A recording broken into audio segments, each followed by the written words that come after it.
नमस्कार, मी दीप्ती आपलं स्वागत करते आपल्या यूट्यूब चॅनलमध्ये। वास्तुशास्त्रानुसार घरातील मुख्य दरवाजा अत्यंत महत्त्वपूर्ण असतो, कारण इथूनच आपल्या घरामध्ये सुख समृद्धी तसेच सकारात्मकता प्रवेश करते। आज आपण घरातील मुख्य दरवाजा कसा असावा याविषयी जाणून घेणार आहोत।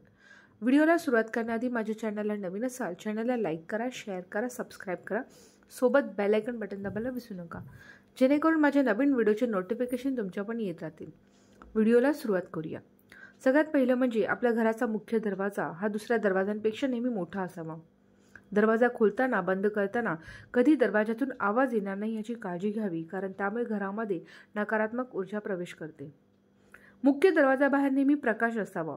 घराचं मुख्य द्वार नेहमी स्वच्छ व सुंदर असावं। कधीही दरवाजावरती प्लास्टिकचं तोरण, माळ, प्लास्टिकचे शुभलाभ, प्लास्टिकचे स्वस्तिक किंवा प्लास्टिकची लक्ष्मीची पावलं लावू नये, त्यामुळे नकारात्मकता येते। मुख्य दरवाजावर नेहमी नेम प्लेट असावी। मुख्य दरवाजाबाहेर कधी कचऱ्याचा डब्बा, तुटलेलं फर्निचर किंवा चप्पल स्टँड ठेवू नये। दरवाजा हा आतल्या बाजूने उघडणारा असावा। बाहेरून उघडणारा दरवाजा हा शुभ नसतो। तसेच एक दरवाजा असेल तर चालेल, पण 2 दरवाजे असतील तर फारच उत्तम असतं। मुख्य दरवाजाबाहेर झाडे जरूर लावावे। दरवाजा हा कधी गोल नसावा, तो चौकोनी किंवा आयताकृती असावा। दरवाजा शक्यतो सागाच्या लाकडापासून बनवलेला असावा। अशा प्रकारे घरातील मुख्य दरवाजा जर असेल तर आपल्या घरामध्ये सुख समृद्धी व सकारात्मकता येते। आजचा व्हिडिओ तुम्हाला कसा वाटला कमेंट सेक्शनमध्ये नक्की कळवा।